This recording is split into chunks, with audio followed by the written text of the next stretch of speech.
What if I told you that one of Africa's youngest and boldest leaders, Captain Ibrahim Traore of Burkina Faso, may be walking a tightrope, surrounded by enemies not just outside his borders, but possibly within them too?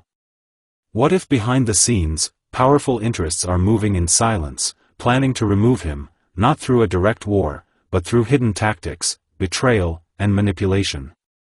Today, we dive deep into a story that feels more like a political thriller than real life, but it is real, and it's unfolding right now. Captain Ibrahim Traore shocked the world in 2022 when he led a coup d'état and took control of Burkina Faso. At just 34 years old, he became the youngest head of state on the planet. For millions of Africans, and especially the youth, he symbolized change, defiance, and a break from the colonial systems that many believe still control the continent. Traore spoke boldly, acted quickly, and refused to be just another puppet in the global game of politics. Almost immediately after taking power, Traore started shaking the foundations of the old order. He criticized France's long-standing military presence in Burkina Faso and demanded the withdrawal of foreign troops. He rejected the dominance of Western NGOs, refused certain international aid packages that came with strings attached, and strengthened relationships with other leaders seen as part of the New Africa movement, including figures like Assimi Goïta of Mali and Colonel Mamadi Doumbouya of Guinea. But with bold moves come bold consequences.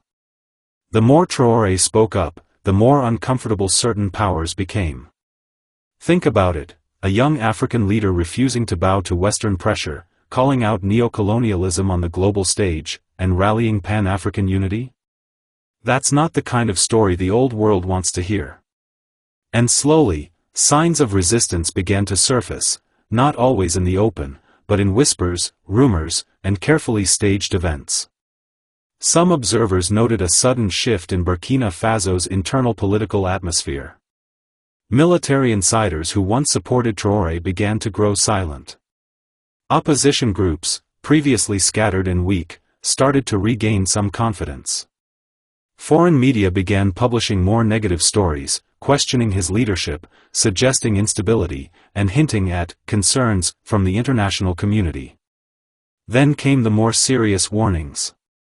Reports began to circulate about secret meetings between former regime allies and foreign diplomats. Security protocols around Traore's movements reportedly changed without explanation. Whistleblowers hinted at growing divisions within the military, a dangerous sign in any country where power is held by force.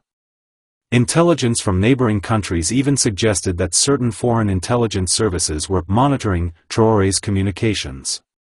Of course, none of this could be confirmed officially, but in African politics, smoke usually means fire.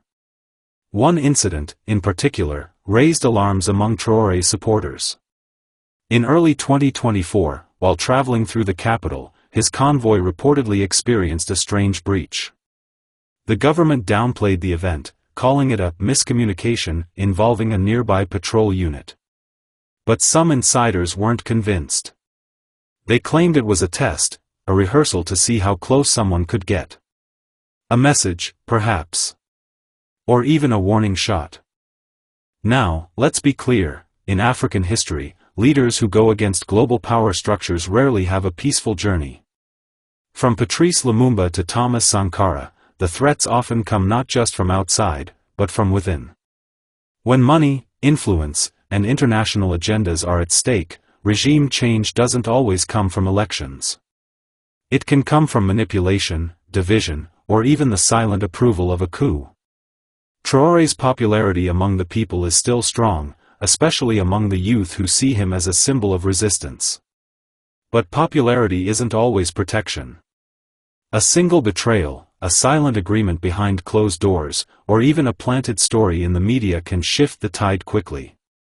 That's how political warfare works today, not always with guns, but with strategy, disinformation, and alliances that never appear on paper. So what does all this mean? Is Traore truly at risk? Are foreign powers working behind the scenes to neutralize his influence before it spreads to other African nations? Or is this just political noise, the kind that follows every leader who tries to change the system? What we do know is this: Africa is changing. Young leaders are rising. And the balance of power is being questioned like never before. In this climate, leaders like Ibrahim Traore don't just face political challenges, they face full-scale resistance from those who have everything to lose if Africa truly stands on its own.